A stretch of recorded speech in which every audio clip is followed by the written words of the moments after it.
Well, we're here at the CCA workbench, and certainly every week we talk about rigs and techniques. Yep. You have a lot of stuff. Yeah, so we're not going to talk about most of that stuff out there. That's just a teaser for you. But we're going to Thank you. we're going to talk about making a dropper loop. A lot of it's getting to be summertime. The wind's starting to die down. Hopefully, these fellas are going to be able to go offshore.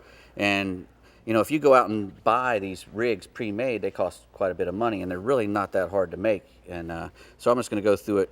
How you can make these little rigs. We call them chicken rigs. Right. And we use 2 knots to make this thing, so let's a get dropper. with it. Okay. First off, you need about 6 or 8 feet of 100 to 80 pound mono. I like to use more. 8 feet is where I want to start, because once you start making these loops, they take up a lot of line, which you don't realize, and then you got 2 little stubby things at the end. So you start with 6 to 8 feet. 6 to 8 feet to start off with, to make a 2 drop rig. If you're going to make 12 feet to make a 3 drop rig, you want to start with. But go try to look about, get you how far you want your top swivel to be to your first loop. Come down to about that right there, and then you got to twist this line to make a loop. Right. Get it to how big you want it. Right.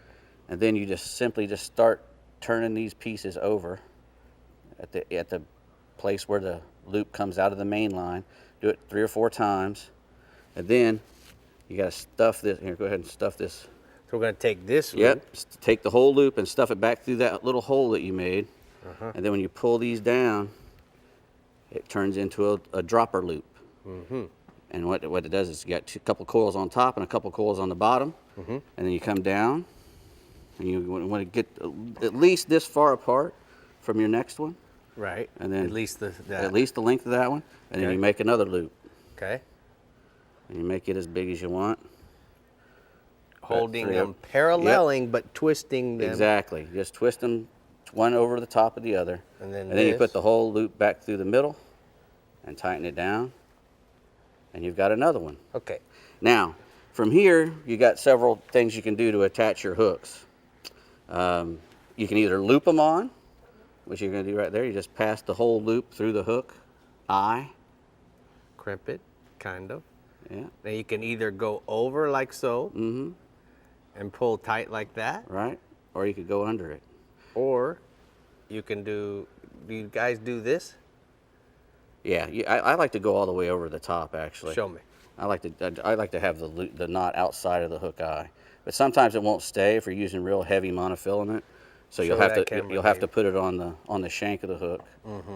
But if you have lighter stuff, you can actually bring it off the shank and have it come all the way to the top. But see, this is heavy mono, so it's going to want to spring back down. Got it. Now, the good thing about the dropper loop is either one of these string, first off, it's 100% knot. It doesn't weaken your main line. Right. And if you want to, you can cut one of these legs and tie the hook on, and that makes your loops longer. What? Yeah, you can cut one of these off if you have a sharp knife. All right, so show me. Oh, instead of having the loop, you're going to tie it out here, just way out tie here. it way outside. Okay. So And you just tie it on with whatever knot you want. Right. Okay. I like to use a double uni knot. Double uni. Yeah. Show the camera here. Not that one, this one. To make a double uni knot. Just wrap it around 3 times through the hole. With this heavy stuff, you can do it 3 times. Right. You can do it 4 times. Make sure it's well lubed. Yeah. Guys, we can't emphasize enough that when you go to pull a knot down, you're going to always want to wet it. And the reason why is when you cinch it down, it won't burn your mono. It doesn't crystallize the mono or heat up the mono, which would make it brittle. Now you got a really long hook on there. And to finish them off, you just do an overhand loop at each end. One to hold your swivel, where your swivel attaches from your main line. You can actually tie it to a barrel swivel, but I like to use a really high quality ball bearing swivel.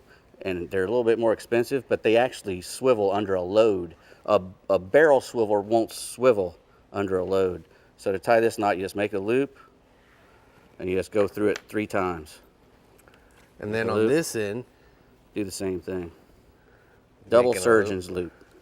Just goes through 3 times. That's fun, isn't it? Yeah, no problem. It's fun doing them on TV. And then this one, you would attach the weight. Correct. I've got one already made like that. Oh, you too. do? Yeah. Thank This is one completely made. I've got the bottom hook with a cut single, so it's swinging wide, and this one's on the double, so it's a little shorter and it doesn't hang to this. Nice work. And there you and that'll catch everything from little snappers to big groupers, whatever you want. That's the chicken rig that catches everything that swims on the bottom. Nice work. Yeah, no worries. I appreciate that. And they're not expensive. No, they never are. Is when you're making them yourself, right, Bree?